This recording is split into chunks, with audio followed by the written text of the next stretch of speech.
Yo guys, welcome back to a brand new video on the channel today. I'm Truzuo, and today we're reacting to Black Myth Wukong, the first hands-on preview by IGN. If you don't know Black Myth Wukong, it was originally showcased in 2020 by Game Science, and has now been on the back burner for a couple years now in development, and is now ready to be shown again. Every year on August 20th, Game Science releases a new update for the game. Since Gamescom 2023 is coming out on August 22nd, they're going to release some trailers and showcase the game there. So if you want to see those trailers and reactions to Black Myth Wukong and other Gamescom trailers, be sure to like, comment, and subscribe. I'll be posting all my reactions here, as well as a full-length one in case you want to see the full showcase. Without further ado, let's jump into the Black Myth Wukong first hands-on preview. I'm going to try not to pause it all and give my feedback at the end, so let's jump straight into it. Since Black Myth Wukong released its first trailer 3 years ago, every year on August 20th, the developer Game Science has shown something new about the development progress of the game. However, what's different this year is that we finally got to play it. My 45-minute demo provided 3 boss fights and a relatively complete chapter experience. It's worth noting that after the event, the dev team made some adjustments to the trial version based on the feedback and suggestions received during the closed-door evaluation that I participated in. As a result, my experience may differ slightly from what others experienced in Hangzhou and at Gamescom in Cologne. Interesting. Looks good so far. Due to time limitations, this trial version did not include the level up system. However, it provided players with a set of skills and equipment that will be obtained in the mid-game of the final version. In addition to basic light and heavy attacks, the protagonist's attack stances can be switched between 3 different postures, including smash form, pillar form, and thrust form at any time. Furthermore, spells such as Immobilize, Stone Solid, Ring of Fire, and the Pluck of Many are also available for use. There are also 2 transformation abilities. One turns you into the previously seen Fireblade Wolf, and the other results in a creature with poisonous attacks. Additionally, players will find and collect certain potions for in-game use. It's important to note that these configurations may vary slightly depending on the different stages. The first boss is named Centipede Guai, and it appeared in the first 13-minute gameplay trailer released in 2020. This time, it awaits players in a horrible cave. Its attack methods include rolling and heavy punches, as well as the ability to release poisonous gas. This gas inflicts a slow-acting poison effect on the protagonist, causing gradual health loss, which can only be cured by consuming antidote potions. However, I wonder how rare this they're boss going to be. is considered relatively easy overall in terms of difficulty for this trial version. After becoming familiar with its attack patterns, most players should be able to defeat it easily. Looks really good. The second boss is the Macaque Chief, as seen in the Snow Mountain of the 2021 trailer. I remember this. The snow looks so good, dude. Look at that. Sequence just as it was shown. You can observe how the protagonist's movements and combat in the snow-covered terrain dynamically affect the accumulation of snow in real time. This battle also holds a secret. If the Macaque Chief's health is reduced to half within a certain time, it triggers his second phase. To encounter the monkey with wings, harder mode the you can protagonist needs to trigger. Venture deeper into the scene. In this state, I wonder if that will be for every the boss or just aggression, certain attack bosses. range, Or maybe it's and just main attack story patterns bosses. all increase significantly. It gains the ability to launch aerial assaults against the player, making for a thrilling and intense encounter. The third boss is the Tiger Vanguard, who appeared in the 2022 trailer. This time, the Tiger Vanguard awaits players as challenges in a blood pool in a temple. According to the developers, this boss will play a role in the storyline as an NPC who imparts the Stone Solid skill to the protagonist. Therefore, you will witness him using this skill during the battle. One highlight of this scene is how the water reacts and changes dynamically with the actions in combat. The Tiger Vanguard boasts the highest attack speed and aggression among the 3 bosses. Not only does he possess both physical and spell-based attack abilities, but his combo attacks also deal substantial damage, making it easy to fall victim to his assault. I wonder if that's in a second phase? I didn't see any spell there. During the Hangzhou event that I played the game at is called Purple Cloud Mountain. The overall scenery is somewhat reminiscent of the in-game footage shown in the 2022 trailer. It does, This is a relatively complete level experience,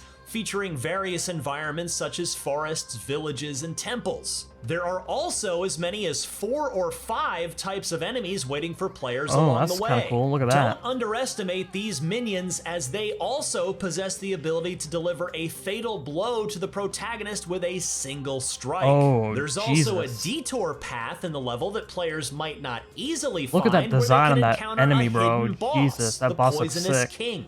This creature has the appearance of a scorpion-like Those animations monster. look so clean. After engaging in conversation with it, players need to break the wine barrel beside it so it's like to a secret start boss the trigger battle. thing. This hidden Wonder boss how many there'll presents be. the highest level of difficulty in this trial interesting, the version. highest level. It possesses extremely fast attacks, Jesus, look how fast it deals is. heavy damage, and boasts skills that inflict poison on the player. And the poison it again. took me nearly an hour of fighting to defeat it. An hour? And there were Okay. several instances where I succumbed to poison before being able to use the cure potion in time. I wonder And how while many, Black Myth shares some similarities in potion its you can mechanics use. with the Dark Wonder if he'll Souls inflict you series, again the if you use combat it. feel here is quite distinct from any other similar games. In Yeah, my I opinion, could say so, yeah. this Definitely distinction unique. arises from the fact that in other Souls-like games, players typically wielded weapons like swords or axes, with the grip at true. the weapon's end during combat. However, in Black Myth Wukong, the main weapon is a staff, primarily held in the middle. The grip on the staff changes according to different moves, creating a varied rhythm that's and kinda action, cool. even changing Kinda the saw that a length little of bit. the staff in combat. The impact feedback from the staff striking enemies is quite I wonder how that distinctive feels. as well. Coupled with the support from the Compared to, spell like, a system sword or during something. combat, Black Myth Wukong stands apart as an action RPG with a unique feel. I wonder how many differentiating unique itself weapons from other will there be? ARPG and Will this action be only games that have come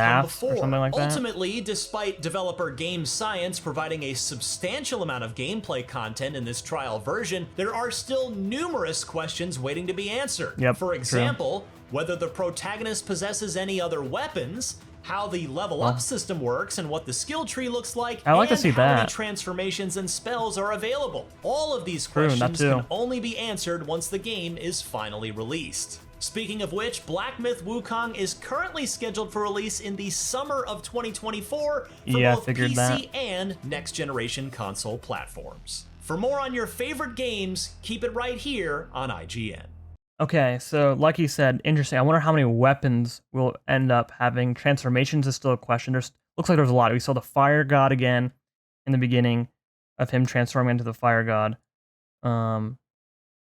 We saw the jujitsu again with the shadow clones. One thing I did notice is like when he's walking through all these environments, Event that I like it looks very empty. So I wonder if all the enemies they encounter, like this minion coming up, I wonder if that's be in small groups, but just way harder to fight. Like it's like basically like not mini bosses, but small mini bosses, but in groups. But we did see in the other trailer, I believe in 2020, there was like at least like 50 enemies on screen when they're in the clouds. So I wonder how that's gonna work as well when it comes to multiple enemies. It's like this guy right here seems like he's almost itself like a mini boss in a sense because he takes so long to fight. There's not like enemies scattered out, but it could just be the IGN person is not showing just like the mobs that are just like one shot basically. So that's something interesting. We don't see the level ups at all. We do see that there's new stances, or there is stances and you can change that on the fly. There'll be secret bosses with like this scorpion guy up here. So I wonder how many that will have in the game itself too. It'd be very, very cool. What else was there shown? Yeah, we didn't see much on this guy, so I'm guessing there's different bosses in different demos, and this is just one of them that was shown. This skull cave though that was shown. Where is it? I mean, this itself looks sick. This was the boss that was out in the open. I believe it was in a desert last time. But look at this environment. The lighting is insane. Unreal Engine just basically changed the game for most of these like Souls-likes. It's like very, very like in tune with like the style and how it like presents itself in most of these games, especially like Lords of the Fallen and Black Myth Wukong right here we're seeing. The snow is insane. All the environments look really insane. It's very concerned about like how you level up and progress. Other than that, everything pretty much looks amazing. I mean, we just have to see from the trailer at Gamescom coming up on this Tuesday, which I'll be reacting to.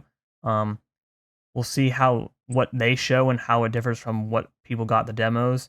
So yeah, let me know your guys' thoughts on Black Myth Wukong and how well you might, or chances of playing it, basically, like based on what we've seen so far. Very, very insane in terms of graphical standpoint with Unreal Engine. So let me know what you guys' thoughts are on the game so far, and I'll catch you guys next time. Peace.